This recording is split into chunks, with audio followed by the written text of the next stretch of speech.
Okay, so the implication of that story is that the divine is fundamentally unknowable. It's a pinnacle experience. And okay, so if the divine is fundamentally unknowable, then you can't say anything about it, right?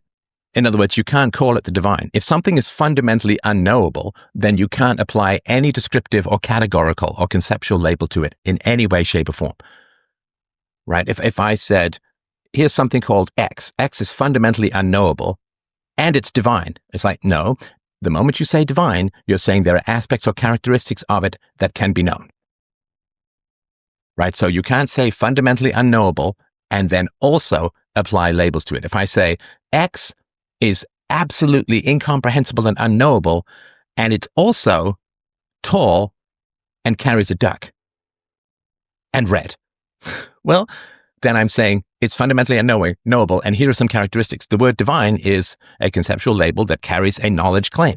So you can't say the divine is fundamentally unknowable. Just logically, that wouldn't make sense. That people in their finitude have to be shielded from a comprehensive vision of the basis of reality. Well, that's not the God that's defined in that manner, right? It's not a simple personification. It's not a simple old man in the sky. It's something that in its essence is unknowable and overwhelming. Okay. So if something is unknowable, then it also can't be overwhelming, right?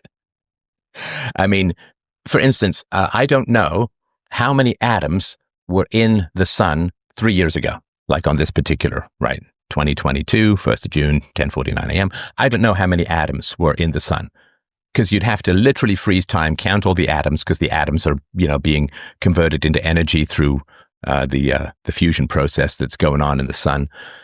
I think it's fusion. Is it fission? Anyway, so you could freeze time and you could count all the. I don't know the number of atoms in the sun 3 years ago. Is that overwhelming? Nope. No. I don't understand Japanese, the language, right? Is that Japanese? It's not unknowable, but it's unknown to me at the moment. Is that overwhelming? So again, the moment you say overwhelming, you're making a knowledge claim about something. And that isn't, in my experience, the God that's defined by atheists who are attempting to undermine the story. Now, of course, the only result of something being fundamentally unknowable and overwhelming, or whatever that would mean, again, sort of contradictory terms, would be agnosticism. Because if you're going to say atheists they don't understand God because God is fundamentally incomprehensible, and therefore they're rejecting that which they cannot define in any real terms, and they're reducing it in this reductive kind of way. So if you're going to say atheists reject God, but they don't understand what God is, not because atheists fail to understand what God is, but because God is fundamentally incomprehensible, then all religious denominations would also be false.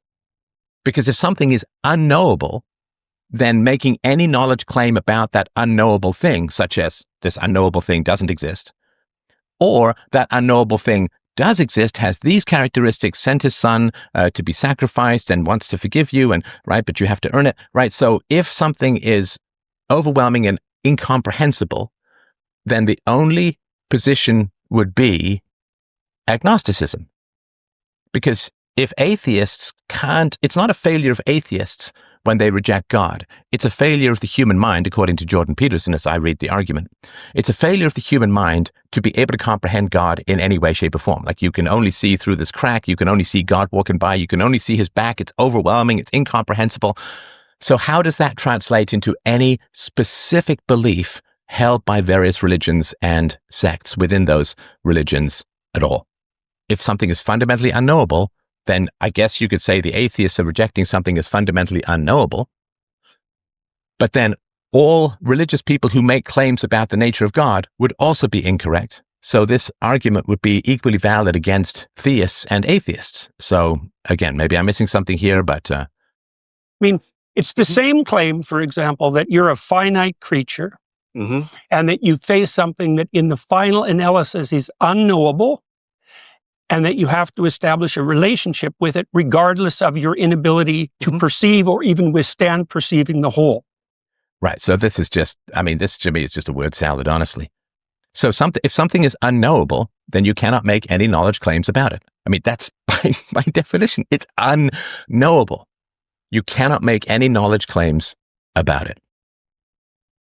You can't have a relationship with the unknowable. And he's saying, well, that's the paradox. It's like, well, the paradox is generally just false, right? If you say 2 and 2 make 5 and your teacher says, no, 2 and 2 make 4, you say, well, that's the interesting paradox. It's both. And it's like, it's really not. It's really not. So if you're going to claim that something is unknowable, then you can't make any knowledge claims about it. You can't speak about it. You're creating a category called unknowable. And it's not unknowable like, I don't know the number of atoms in the sun 3 years ago, but there was a factual number of atoms in the sun 3 years ago, right? That there was a factual number, whatever it would be, right? But it's just unknowable because it's in the past. We can't count it, and you couldn't even count the ones in the sun at the moment because you don't know what's going on in the internals in any particular detail. But it is a fact that there is a certain number of atoms in the sun. We just don't know what they are. But Jordan Peterson's definition of God is beyond that.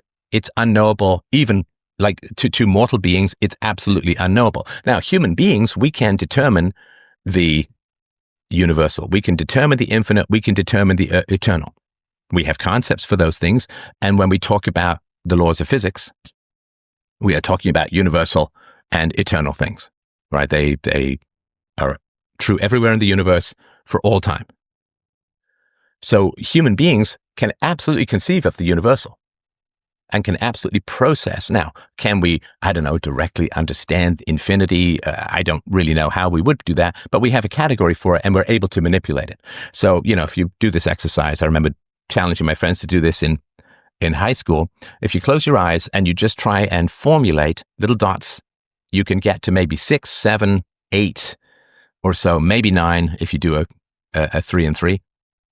But you can't do much more than that if you could even get that high.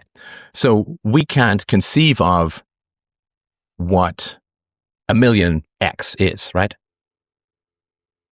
So we can't directly perceive or understand large numbers, but we have categories for them, and we can still do deals, $44 billion for Twitter. So we can't conceive of what 44, you can't close your eyes and picture 44 billion things. You can't feel 44 billion things.